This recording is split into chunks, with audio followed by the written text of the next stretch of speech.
आता साधारणतः आता प्रत्येक L1 सेक्शनला वेगळा साधारणतः या ठिकाणी इथं डिस्ट्रीब्युशन आहे. काहीला 735 कोटी मिळाले, काहीला 127 कोटी मिळाले, 103 कोटीचा आहे.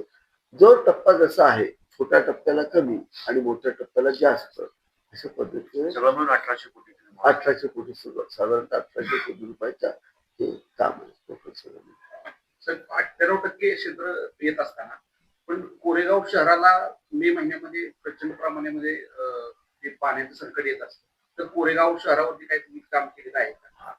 कोरेगाव शहरामध्ये पाण्याचं संकट येण्याचं कारण जे गटापचा जो बॅरेज आहे त्याच्या खाली ती विहीर आहे आणि ती फार जुनी विहीर आहे आणि त्या ठिकाणचं जे पाणी विजेचं कनेक्शन होतं ते पण कनेक्शन 24 तासाचं नव्हतं. आता मी स्वतःची जागा 3 गुंठे जी स्वतः विकत घेतली होती पाण्यासाठी, ती बंधाऱ्यातली जागा मी स्वतः दान केली नगरपालिकेला.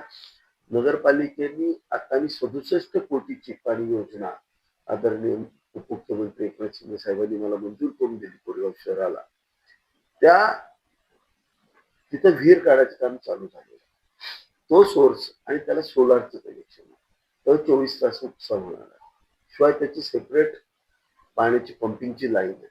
त्याच्यामुळे 24/7 पाणी योजना आम्ही कोरेगावची कार्यान्वित करतो. त्याचं 80% काम पूर्ण झालंय. एकदा पंपिंग स्टेशन आणि हे काम पूर्ण झाले की पाण्याचा स्रोतचा कुठलाही प्रॉब्लेम येणार नाही. त्यांनी खासदार उदयनराजेंच्या विरोधात काम केलेलं आहे, तर त्यांना तुम्ही संधी देणार आहात का नाही? मी आजही माझ्या मुद्द्यावर ठाम आहे. ज्या लोकांनी खासदारकीला विरोधात काम केलं कसल्याही परिस्थितीमध्ये त्या लोकांना तिकीट दिलं जाणार नाही याची खात्री मी माझ्या वरिष्ठांच्याकडून करून घेतलेली आहे. त्यामुळं मला वाटतं की वरिष्ठही त्या गोष्टीला समज असतात.